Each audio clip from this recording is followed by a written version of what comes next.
Hashtag rise and grind.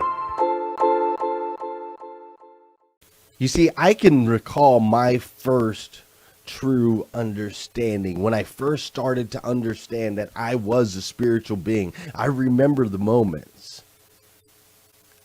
I remember coming out of homelessness and then given an opportunity to live under shelter.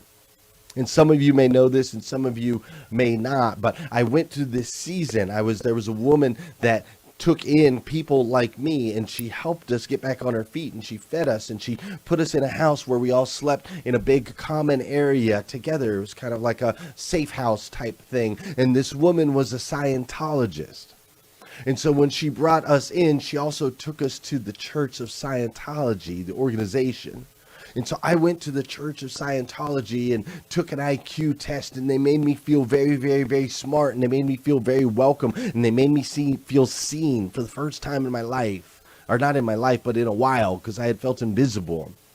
And so they took me and they taught me things like communication. They taught me about the subconscious mind and the conscious mind. They started to teach me all of these different scientific principles of the mind and the body. And through Scientology, they started to point out that we have this thing called a soul, a spiritual side. And so as I started to gather wisdom and knowledge of self and reflect on my experiences, I started to connect the dots and realize that, yes, I am a spiritual being. Now, after 6 months of studying Scientology, I decided that there was a better way for me. I decided that that particular religion did not fit my beliefs and my understanding of my existence on this earth. I took a different path, one that led me to Jesus, led me to be a Christian, and led me to understand that Jesus Christ, the Lord, is the one who has given me the gifts that I have today and the opportunity to spend time and eternity with my Father. But that lesson came from 6 months in Scientology. As I gathered wisdom and knowledge, I became to get a better understanding of the spiritual side of myself. You see, through it, I had a revelation.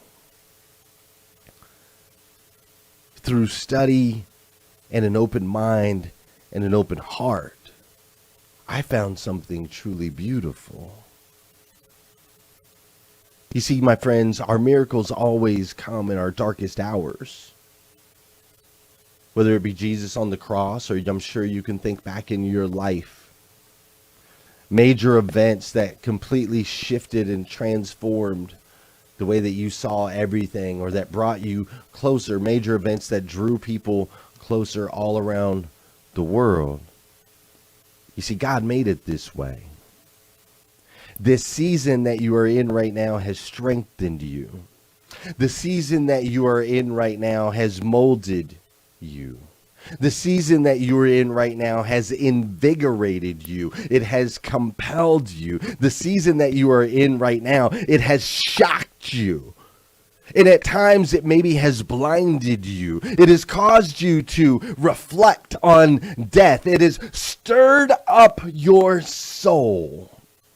The season that we are in right now is beautiful. Your spirit is alive again.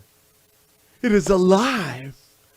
Before, we were just going through the motions. We were just doing the thing, not really filled with the juice and the energy and the fire that you feel in your belly right now. You see, what was ugly on the outside is beautiful. It's so incredibly beautiful. So don't let this opportunity be wasted. You're never going to get another opportunity like this in your entire life. I'm telling you, nothing like this will ever happen again. Don't let it be wasted. Continue to seek the wisdom that stirs in your soul at all cost. Because the wisdom, the growth, that stirring and inkling that you feel in your spirit right now is far more valuable than gold. Hashtag rise and grind. Hashtag rise and grind. First thing on my mind.